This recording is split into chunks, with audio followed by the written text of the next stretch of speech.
Guys, you're on the right place because now today I'm going to reveal the secret which helped me a lot to score 95% overall marks in my 10 board examination.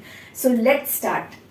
आज का ये जो plan है, जो ये strategy है, जो ये शेड्यूल है, एकदम सॉलिड एंड फुल प्रूफ है, क्योंकि इसमें हम लोग 365 डेज को कवर नहीं कर रहे हैं या फिर नवंबर से फरवरी तक का प्लानिंग नहीं है। ये है सिर्फ 1 मंथ प्लान जो कि नवंबर 10 से दिसंबर 10 तक के बीच में हमें इम्प्लीमेंट करना है, एग्जीक्यूट करना है, फॉलो करना है। चलिए विदाउट फर्दर डिले हम स्टार्ट करते हैं। सबसे पहले तो अगर आप 7 बजे पढ़ने का प्लानिंग कर रहे हैं तो आपको उठना कब है?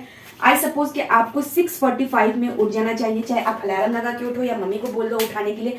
6:45 में उठ जाइए। उठने के बाद आपको सीधे बुक निकाल के पढ़ने नहीं बैठना है, क्योंकि आप उस वक्त जब पढ़ोगे तो आप लेजी फील करने लगोगे। आपको क्या करना है? 6:45 में उठने के बाद फ्रेशन अप होना है, ब्रश व्रश करके, फेस वॉश अच्छे से करके, हो सके तो एक कॉफी मग अपने साथ रखिए, कॉफी भर लीजिए और तब पढ़ाई करना स्टार्ट कर दीजिए। क्या पढ़ेंगे आप? Priority 1 subject. मैंने यहाँ पे सब्जेक्ट इसलिए नहीं लिखा है क्योंकि हर स्टूडेंट का अपना अलग अलग प्रायोरिटी हो सकता है। अगर मैं अपने हिसाब से कंसिडर करूँ तो मेरे तो यहाँ पे मैथ्स हुआ करता था। मैथ्स आपके किसी बच्चे के साइंस हो सकते हैं, किसी के एसएसटी हो सकते हैं, इवन किसी के इंग्लिश भी हो सकते हैं। तो अपने प्रायोरिटी के हिसाब से इस टाइमिंग पे आपको पढ़ाई करनी है, एकदम ऑनेस्टली पढ़ाई करनी है। No social media app, no any other app, only आपको ये पढ़ना है। चाहे आप सैम्पल पेपर से क्वेश्चन सॉल्व करें या फिर अपनी एनसीईआरटी बुक से सॉल्व करें, आर.एस. अग्रवाल से सॉल्व करें, आर.डी. शर्मा से सॉल्व करें, जो भी करें आपको सिर्फ बुक से ही करनी है। कोई मोबाइल में इंटरनेट वगैरह यूज नहीं करना है। नेक्स्ट है कि मैं सपोज कर सकती हूँ कि आप लोग स्कूल जाते होंगे। अगर नहीं जाते हैं तो प्लीज मेरा मानना ये है कि आप लोग स्कूल जाइए, क्योंकि इस टाइम पे जिस स्कूल में बताया जाता है, पेपर सॉल्विंग स्ट्रैटेजी बताई जाती है, आपको कैसे मैक्सिमम मार्क्स, एक कहाँ नंबर काटे जा सकते हैं, सारी स्कूल में इस टाइम पे बताई जा सकती है। OMR शीट भरना जो कि एक बहुत इंपॉर्टेंट प्रोसेस होता है, वो सारी चीजें इस समय पे सिखाई जाती है। तो आपको स्कूल जानी चाहिए और मैं कंसिडर कर रही हूँ कि 9 से 1:30 बजे तक के बीच में आपकी स्कूलिंग खत्म हो जाती होगी। स्कूल से आने के बाद से आप थोड़ा फ्रेशन अप होंगे, खाना वाना खाएंगे, टीवी भी देखेंगे, मोबाइल वगैरह चलाएंगे। उसके लिए मैंने काफी टाइम आपको दे रखा है, उतने में आप करेंगे। फिर 3:30 बजे से 4 बजे के बीच में आपकी एक और शिफ्ट होगी जिसमें आप प्रायोरिटी 2 पढ़ेंगे। इसमें वो सब्जेक्ट जो आपकी 2nd नंबर की प्रायोरिटी पे आती है। मैं अपना लिखूं तो मैं लिखूंगी यहाँ पे साइंस, ठीक है। अपने हिसाब से आप अपने 2nd प्रायोरिटी सब्जेक्ट को पढ़ेंगे। इसमें भी बहुत तरह के क्वेश्चंस होते हैं, आप क्वेश्चन सॉल्व करेंगे या फिर आप रिवाइज कर रहे हैं तो रिवाइज करेंगे, अगर सिलेबस कंप्लीट करना है तो आप सिलेबस कंप्लीट करेंगे। उसके बाद भी मैंने बहुत टाइम दिया है आपको स्नैक्स वगैरह खाने के लिए, थोड़ा दोस्तों के साथ कंपनी एंजॉय करने के लिए। देन उसके बाद आप जो सीरियस स्टडी करेंगे, 6:30 से 8:30 का एक और शिफ्ट है। इसमें आप क्या पढ़ेंगे? 3rd प्रायोरिटी सब्जेक्ट पढ़ेंगे।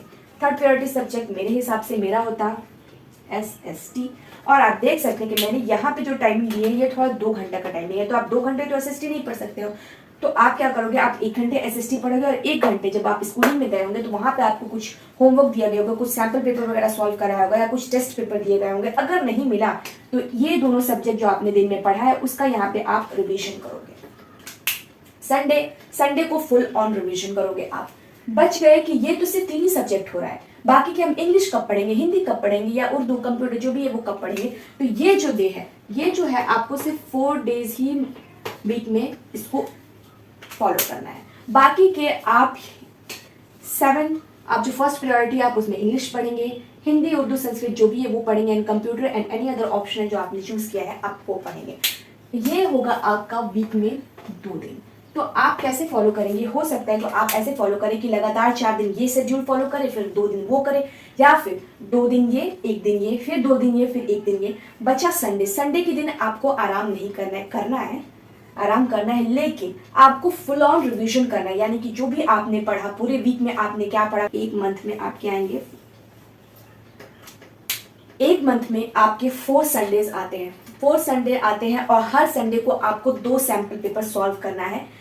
एक दिन आप हो सकता है कि एक दिन प्रायोरिटी 1 और इंग्लिश का सॉल्व कर लिए, दूसरे में आप प्रायोरिटी 2 और हिंदी का सॉल्व कर लिए, तीसरे में आप ये और ये सॉल्व कर लिए। फिर भी आपका एक बच जाता है और एक में आप क्या करोगे? मुझे लगता है कि आप प्रायोरिटी 1 का ही सॉल्व करेंगे, प्रायोरिटी 1, 2 का सॉल्व कर लीजिए। तो इस तरह से आप 2 सैम्पल पेपर सॉल्व करेंगे और इसका रिविजन करने में एटलीस्ट 2 घंटे 3 घंटे लग जाएंगे और 2 सैम्पल पेपर सॉल्व करेंगे। आपका संडे एकदम प्रोडक्टिव तरीके से निकल जाएगा।